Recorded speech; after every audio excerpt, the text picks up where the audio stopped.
We begin the 6 a.m. hour with breaking news out of National City, where crews were battling a structure fire. Thanks for joining us. I'm Eric Connert. And I'm Netta Iranpour. This is happening on East 3rd Street and National City Boulevard. Started just before 5 a.m. So you see it on the map just east of the 5 freeway. A lot of people likely saw that smoke. News 8's Chris Groh live at the scene to tell us the very latest. Chris, you just got an update. Give it to us. Yeah, so what we're seeing right here with our own eyes right now is that things are wrapping up. You can see that those ladders are beginning to go down. We had 4 ladders, 3 that were active during our last live report at 5:35. And remember, I told you at 5:30 that we were being told that things were beginning to wrap up, and we're really seeing that happen right now. Again, what we're being told is that this is a vacant building. Let's show you some of the video of the firefighting effort. And then when this fire started, it quickly got out of control to the point where they were scared not only of it spreading, but of this building collapsing under the again, effects of the fire, the impact of the flames. And so that's why they attacked it so aggressively. We've got units from Chula Vista, San Diego, National City, those 4 ladders attacking this fire from above, trying to make sure that they could get down in there. Now, what we've learned from fire here on scene, this is something that again, I had a conversation here off camera, was that again, that this is a vacant building. No one was hurt. So if there was anyone inside at the time that the fire started, they were not hurt. No firefighters were hurt, and that it was likely homeless and some sort of activity going on inside just before the fire that likely started it. That again, according to the firefighter that I spoke here with on scene. Now again, we are going to continue to sort of again watch. We know that in the past there have been times where things flare up and come back up, but it does appear that things are scaling down. This was a successful firefight. There was no building collapse, and these ladders and fire engines were able to go ahead and complete the mission here of extinguishing those flames with a minimal a minimal impact to the surrounding area as well as to the building. Now, of course, they're going to have investigate the actual cause of this fire. Despite those early indications, they're going to try to make sure that they have a good idea of what happened, and then, of course, also try to evaluate the building and whether or not it's going to be condemned and so forth. All of that will be happening here in the next couple of hours, but we do expect to see this lane of National City Boulevard reopen shortly as well, too. Back to you guys in studio. Okay, glad to hear it, Chris. Thank you very much. I know Chris is covering a fire, but can't help but notice the clouds out there, the That's sky. true. I know. The colors are changing on those clouds as that sun's coming up here. Not to mention, it's Beautiful. a rarity that we're in the early 6 o'clock hour and we have light. True. Yeah. Sunrise today, 6:02 a.m. Take a look. This is our live camera outside from Mount Soledad. It's beautiful as we kick off the morning. A mix of sun and clouds. Clouds are a little bit more abundant this morning, though, than they have been for the last couple mornings. The last couple mornings were a little more chilly than today.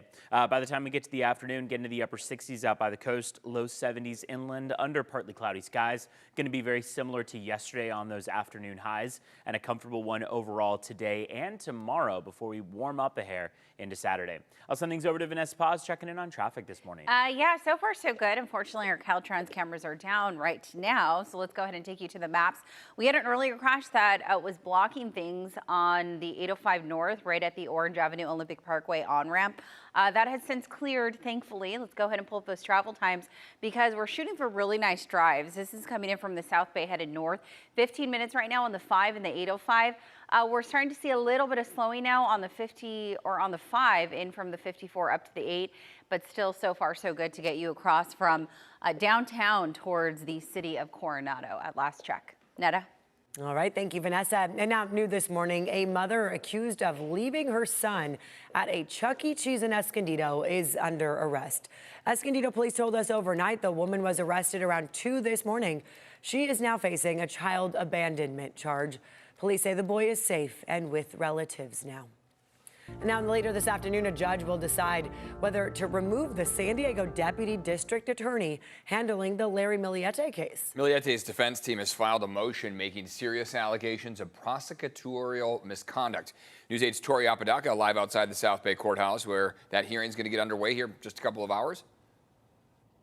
That's right. It's set to begin at 1:30. The defense wants a prosecutor from the California Attorney General's office to take over this case, which is pretty rare in these types of criminal cases. and could postpone this trial for at least another year. Larry Millete, he has been on trial now for his wife's murder, and this trial has been postponed multiple times.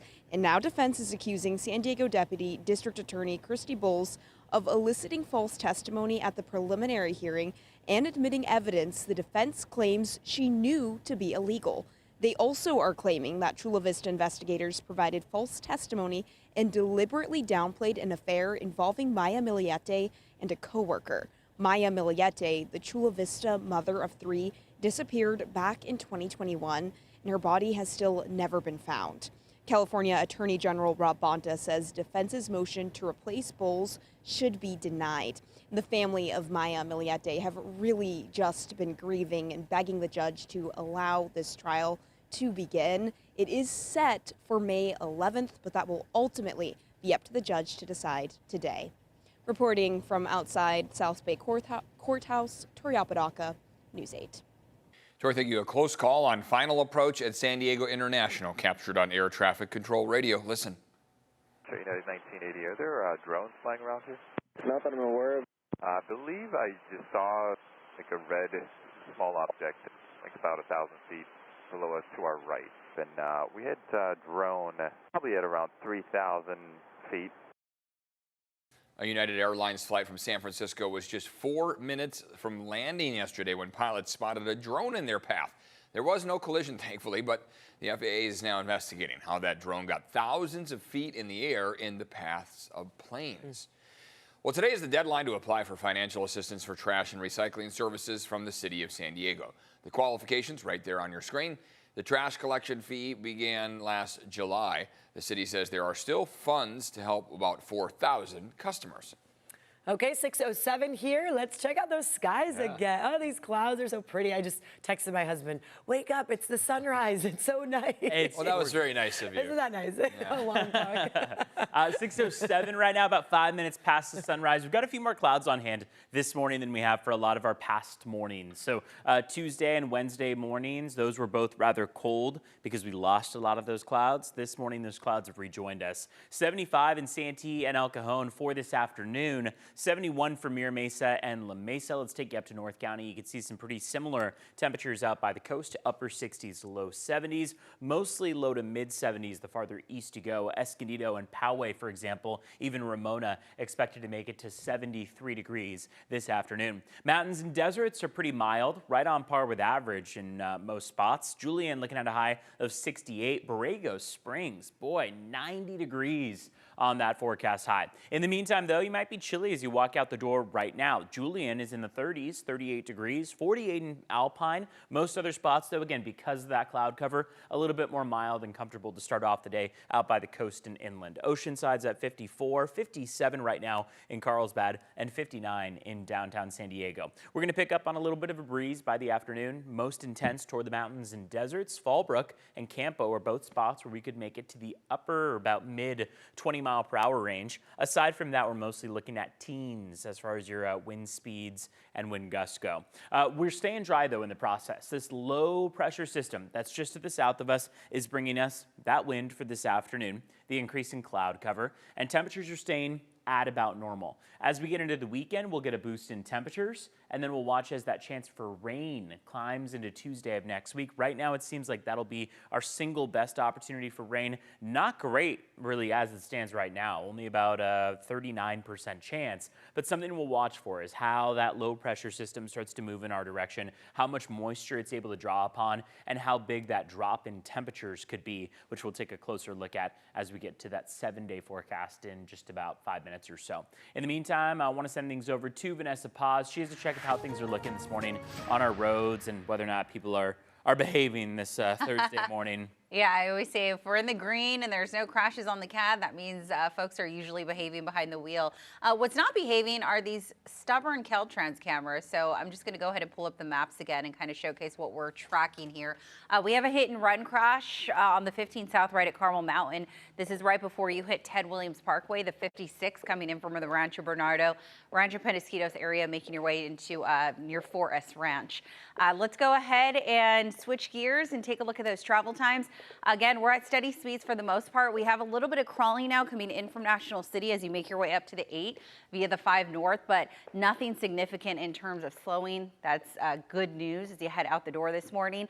Overall, about a 10-minute ride coming in from Oceanside and Escandido, both on the 5 and the 15 southbound. And if you're traveling in from Escandido from the 78, where the 15 and the 78 meet all the way towards the 5, passing San Marcos and Vista, overall about a 15-minute ride. Here's what it looks like coming in from the East County headed west. We're still at average speeds, 67 to 72 miles per hour, and about 3 to 7 minutes for those overall travel times on the 94, the 8, as well as the 52. All right, so the time is 6:10 on your Thursday. Let's go ahead and switch gears and see what's happening in terms of your border wait times.